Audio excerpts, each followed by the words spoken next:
Hi, everybody. My name is Jamille Hawkins. I am the University of Georgia Family and Consumer Sciences Agent for DeKalb County.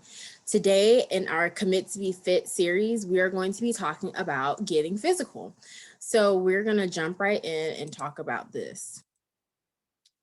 We have the pre-participation we're going to bring up later at the end, and it's going to be attached in the files that you receive. So don't worry about that right now. So some of the objectives that we're going to have today is to describe describe the difference between physical activity and physical fitness, recognizing the benefits of physical activity as related to health, discussing the relationship between a sedentary lifestyle and the risk for disease, and then also start to increase physical activity as well. So giving you some different ways that you can increase your physical fitness. So we're going to start this off by asking a question like I always do. You can answer this question around other people if you're around other people, but if you're by yourself, you don't have to answer out loud. But asking yourself, are you physically active? How many of you would say that you are? Would you say that you're physically active 1 to 2 days a week, or would you say that you're physically active up to 5 days a week even? And how long are you physically active during each of these sessions? That's something that I want you to think about during this lesson. So what keeps you from being physically active? We see a couch potato. We see this meme that says just bought some new gym clothes to wear to the grocery store. Like we always do. We have our favorite pair of leggings that we go to the store in. Some examples of things that can be keeping you from being physically active are you don't have enough time. You don't know how to be physically active. It's too intimidating. You're too tired after a long day of work. You don't want to do it. It can be boring. You just don't like it. It's too expensive. You think you have to go to a gym and have a membership and pay for it. You have other obligations to attend to. You don't understand the benefits and it's not that important to you. You look silly. You don't like to sweat. Our hair, I just got my hair done. I don't want to sweat it out. Or even that it just hurts. So here are some benefits of being physically active. Some benefits can include improving your self-esteem, feelings of well-being, reduces feelings of depression and anxiety. It increases your fitness level, strengthens your bones and muscles and joints, increases endurance and muscle strength, improves your flexibility and posture. So if you feel like your shoulders are always forward and up at your neck, physical activity can help your posture. Helps weight management, reduces risk of illness, and then also helps control your blood pressure. Regular physical activity can also help you achieve and maintain a healthy weight. Like I said before, it helps reduce stress, anxiety, and depression. It promotes healthy bones, muscles, and joints. It can even increase your energy levels and improves your sleep quality and improves your minds. And then it can also slow the aging process as well. So here's some risks to reducing the risk of things that you can reduce the risk of by physical activity can be you're reducing the risk of heart disease and stroke, high blood pressure and cholesterol, diabetes, obesity, at least 10 different types of cancers, stress and anxiety, osteoarthritis, osteoporosis, and then even lower back pain. So physical activity versus physical fitness. Physical activity is movement of the body in the way that uses energy. So all movement is considered physical activity. So these are some different things that you can, that are considered physical activity because you are just moving your body.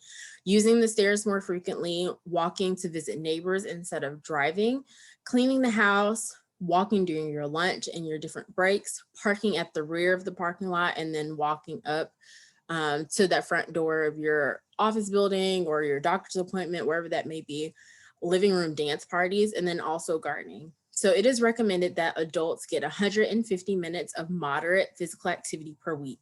For many, that is achieved through 30 minutes per day, 5 days a week. These 30 minutes can be split up into smaller increments throughout the day. So it doesn't have to be that long 30 minutes. I have to go for a walk, or I have to go for a bike ride, or I have to go do this. It can be, I'm going to do 5 minutes here, or I'm going to get up from my desk and do 5 minutes here. It's my lunch break. I'm going to take 5 minutes to go do something else. And then you can also do 75 minutes of vigorous activity. And in the next slide, we're going to talk between the difference of moderate and vigorous activity. So moderate activity is walking briskly, 3.5 miles per hour. So that is still walking pretty swiftly instead of a leisurely walk. Gardening and yard work, dancing, golfing, walking and carrying your clubs is a part of that. Bicycling less than 10 miles per hour, and then weight training, general light workout. And then vigorous activity is walking briskly. That's 4.5 miles per hour. So that's walking a little bit faster. Heavy yard work like chopping wood. So now's the time, if you have yard work to be doing, heavy yard work, pruning trees, whatever the case may be, then you can do that as well. Biking more than 10 miles per hour, swimming, and then also aerobics classes. So all movement burns calories, but in order to become physically fit and to limit the effects of chronic diseases, these activities need to be intense enough so that your heart starts beating faster. During exercise, your level intensity could at least be moderate, which is the point where you can still talk but not sing. So if you're walking and you can talk and you're on the phone, but you can't sing and burst into song, then that is your moderate.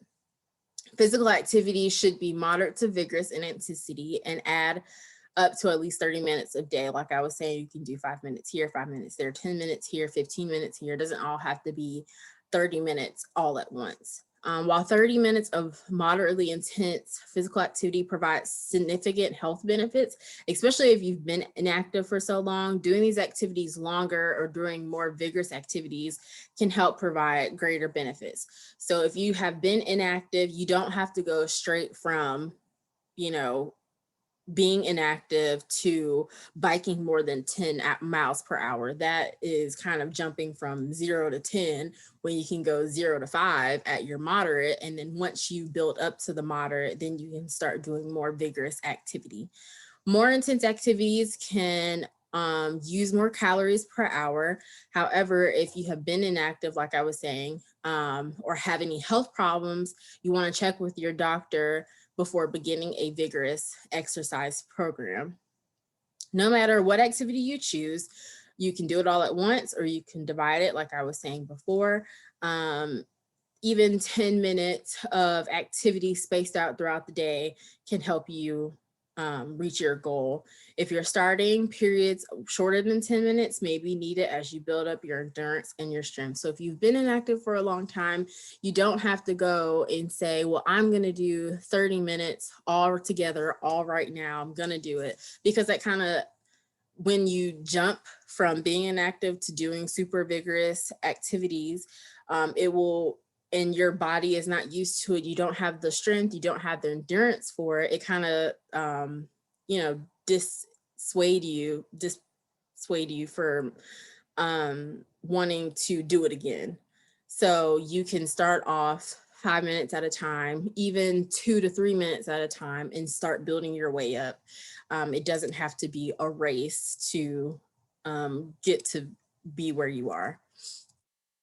So let's get moving. You want to start slow.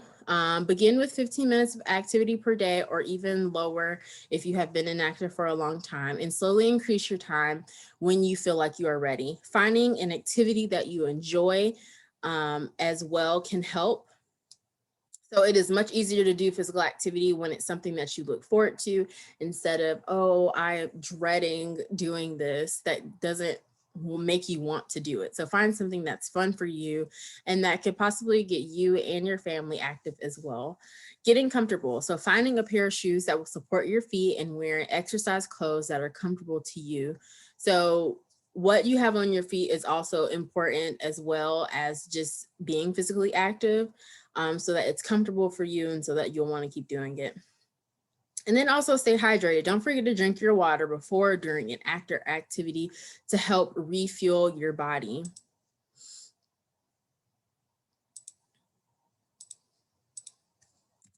So you want to start with, always remember to be safe when any activity that you do, especially if you've been inactive for some time. These tips will help you keep your body well and also prevent injuries. So you want to start with a warm-up. Warming up is an aerobic activity for 5 to 10 minutes to help wake up your muscles.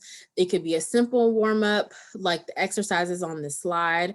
Warm-ups can also be as simple as walking up and down your driveway, jogging in place, or even doing some jumping jacks. So you can do some marching, some back kicking exercise, front kicking exercise, knee bending exercises, ankle holding, arms, legs, and torso stretches. You can also use a chair when you are doing these exercises if you've been inactive for a while, so that you can keep your balance as well. So next is stretching. So after your warm up, you want to stretch your muscles to help prevent muscle strain and injury. And then next is modifying your workout. So like I was saying before, if you have been inactive and you have any joint pain or muscle pain, then and discomfort, you want to ask a fitness instructor for exercise modifications. And then also having your cool down. So it's important to help relax and stretch your muscles after exercise in order to return your heart rate to normal and to prevent muscle soreness. So here is a video that I'm going to show you of some exercises with a beach ball. Finding ways to be active every day is a smart choice. In fact, some research points to fitness level as being more important than your weight as a health indicator. Remember, if you have a health condition that makes it unsafe to exercise, you are welcome to adjust the intensity to your needs. Go ahead and stand up. Take a minute to blow up your beach ball. Then find a friend or a family member for some partner activities. Step side to side, raising arms.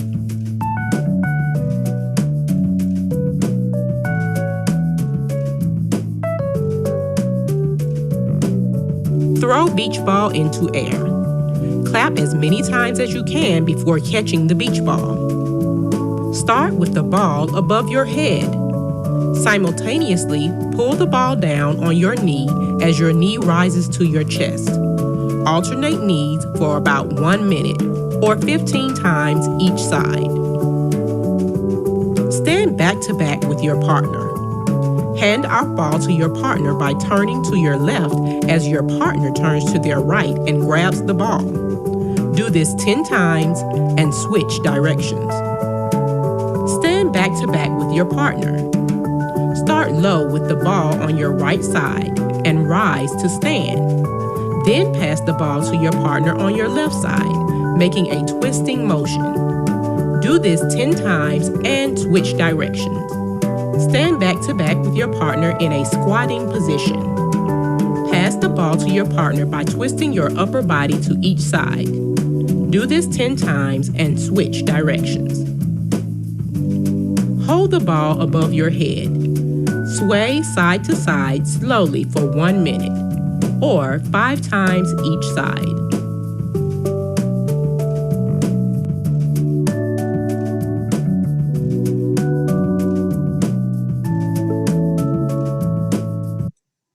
So like I was saying, you don't have to have a beach ball if that's not readily available at your home. You can use a book bag. You can use anything that has a smaller weight to it. And if you don't have it, then you can still do these exercises without having that beach ball as well. So here is another upper body or another exercise that you can use with a chair. Chairs are a great tool to build a foundation for strength, flexibility, and balance. Find a sturdy chair with no wheels. Set the chair in a living space or your own quiet space. From a seated position, sit upright and extend one leg. lift your leg 15 times. Switch legs and repeat. From a seated position, sit upright and lift one leg while keeping it in a bent position and keep the other foot on the floor. Do this 15 times for each leg.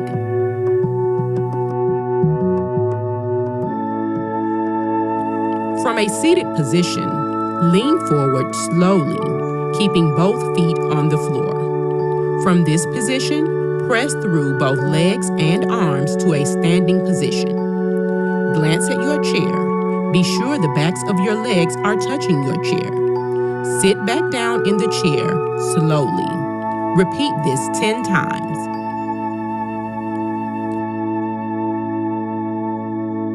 From a seated position, sit upright and extend your arms by your side with your hands facing away from you. Then lift your hands up toward your shoulders, bending at your elbows. Repeat 15 times using both arms. Add weight by holding cans or other non-breakable items. From a seated position, lift your arms and elbows in front of your chest, touching fist. Keeping elbows up, squeeze your shoulder blades together, pulling apart your fist. Repeat 15 times. From a standing position, place one knee on the seat of a chair and keep one foot on the ground. Keep your elbow tucked into your side, and from a bent elbow, straighten the arm out, squeezing the back of the arm. Repeat 15 times for each arm. Add weight with canned food or non-breakable items.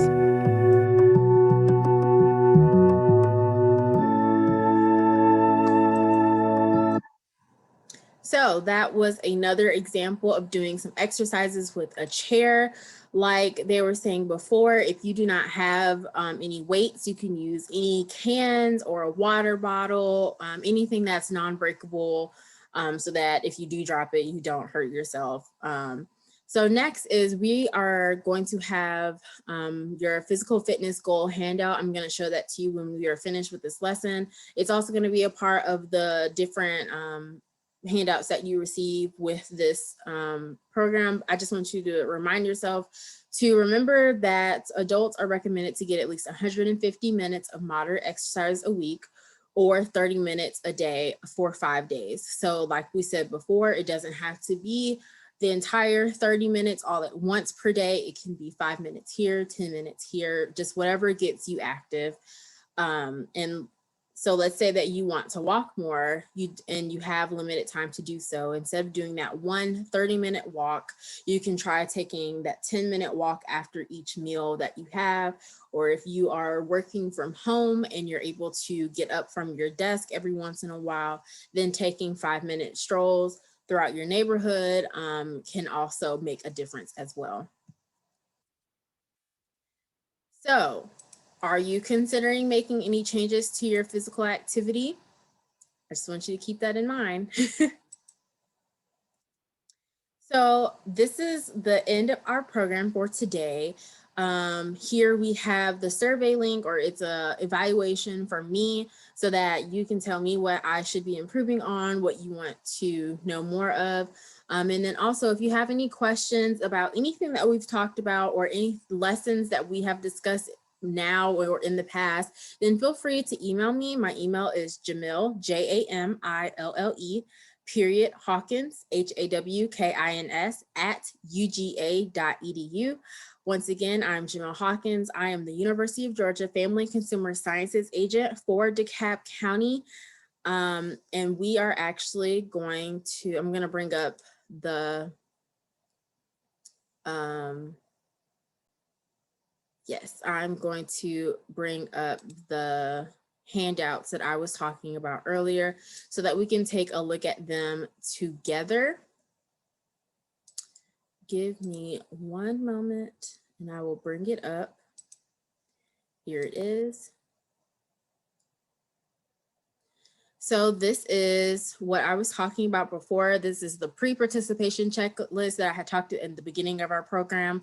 It is just some yes or no questions that you might want to ask yourself before you start any kind of physical activity. If you have been sedentary for a long period of time.